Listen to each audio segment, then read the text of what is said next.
नमस्कार दोस्तों। आज सभी लोगों को अधिवक्ता दिवस की हार्दिक शुभकामनाएं।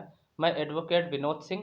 तो सभी जो भी मित्र हैं मेरे जो वीडियो को देख रहे हैं और जो भी एलएलबी कंप्लीट कर चुके हैं और एआईबीई का एग्ज़ाम क्लियर कर चुके हैं, एडवोकेट बन गए हैं या जो बनने वाले हैं, उन सभी मित्रों को एडवोकेट दिवस की हार्दिक शुभकामनाएं और सभी के उज्जवल भविष्य की कामना करता हूं दोस्तों।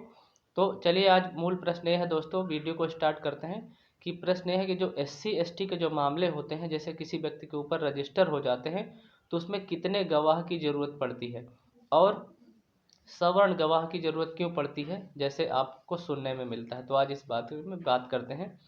लेकिन वीडियो को स्टार्ट करने से पहले मैं आपसे रिक्वेस्ट करूंगा कि आप चैनल पर नए हैं तो कृपया चैनल को सब्सक्राइब करके बेल आइकन आप प्रेस कर लीजिए, क्योंकि जो आपके लिए लीगल इन्फॉर्मेशन से रिलेटेड मैं वीडियो अपलोड करता हूं दोस्तों, उसके नोटिफिकेशन आपको सबसे पहले मिल जाए। तो चलिए दोस्तों, वीडियो को स्टार्ट करते हैं।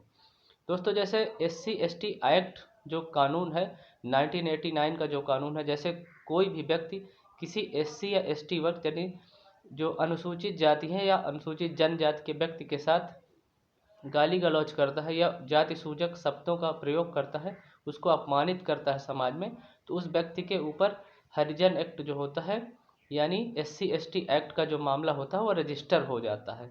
तो जैसे रजिस्टर हो गया, तो उसमें क्या होता है कि जो गवाह होते हैं वो सवर्ण गवाह क्यों ज़रूरत पड़ती है या गवाह कितने ज़रूरत पड़ती है। तो दोस्तों, मैं सबसे पहले ये क्लियर कर दूं कि जो भी इस तरह कहते हैं कि कई सारे गवाह की ज़रूरत पड़ती है, तो कई सारे गवाह की ज़रूरत नहीं पड़ती, क्योंकि जो साक्ष्य अधिनियम है, अपने भारत देश का साक्ष्य अधिनियम है, जो उसका जो कानून ये कहता है कि गवाहों की संख्या उसमें निर्धारित नहीं की गई है। उसमें एक भी हो सकता है, दो भी हो सकता है, या जो भी ज़्यादा भी व्यक्ति हो सकते हैं, लेकिन उसमें कोई गवाह की संख्या निर्धारित नहीं है कि एसटी एसटी जो एक्ट है, कानून है, उसके मामले में गवाहों की संख्या ज़्यादा होनी चाहिए या कम होनी चाहिए, कोई संख्या निर्धारित नहीं है।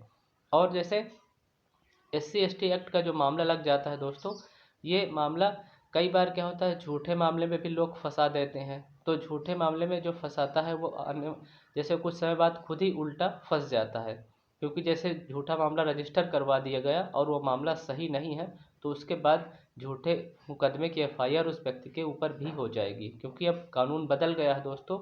पहले से भी था कि अगर कोई व्यक्ति झूठी एफआईआर करवाता है तो ये अपराध माना जाता है, किसी को झूठा नहीं फंसाना चाहिए।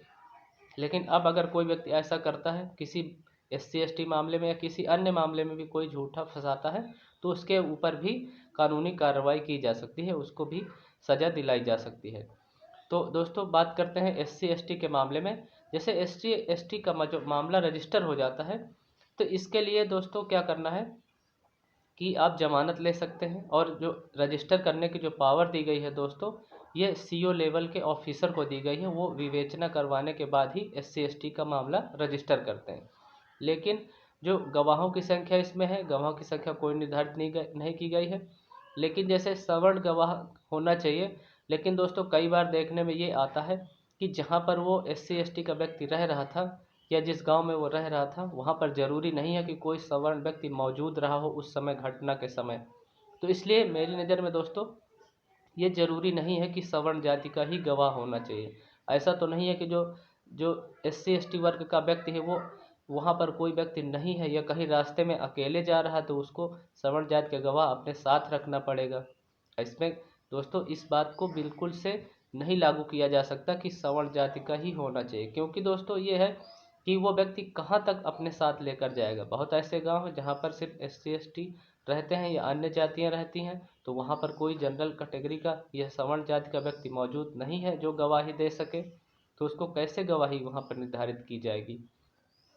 या कई बार क्या होता है कि किसी सवर्ण जाति के ऊपर एससी एसटी का मामला लग गया और सवर्ण जाति उसके वो जो गवाह जो बन जाते हैं उसमें गवाही दे देते हैं। कई बार उससे आपसी दुश्मनी होती है या आपसी द्वेष भावना होती है, इस वजह से भी गवाही दे सकते हैं, तो किसी व्यक्ति को झूठा भी फंसाया जा सकता है।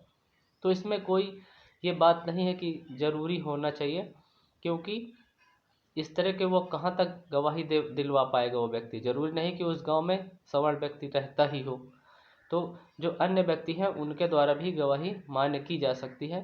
क्योंकि मेरी द्वारा दोस्तों ये होता है कि इसमें सवर्ण व्यक्ति मौजूद हो उस समय ज़रूरी नहीं है। तो दोस्तों उम्मीद करता हूँ जो मैंने आपको इन्फॉर्मेशन दी है आपको ज़रूर पसंद आएगी। अगर जानकारी अच्छी लगी है तो जानकारी को ज़्यादा से ज़्यादा लोगों के पास शेयर कर दीजिए। आज के लिए इतना ही। Thank you so much watching for this video. Stay connected. जय हिंद एंड जय भारत दोस्तों।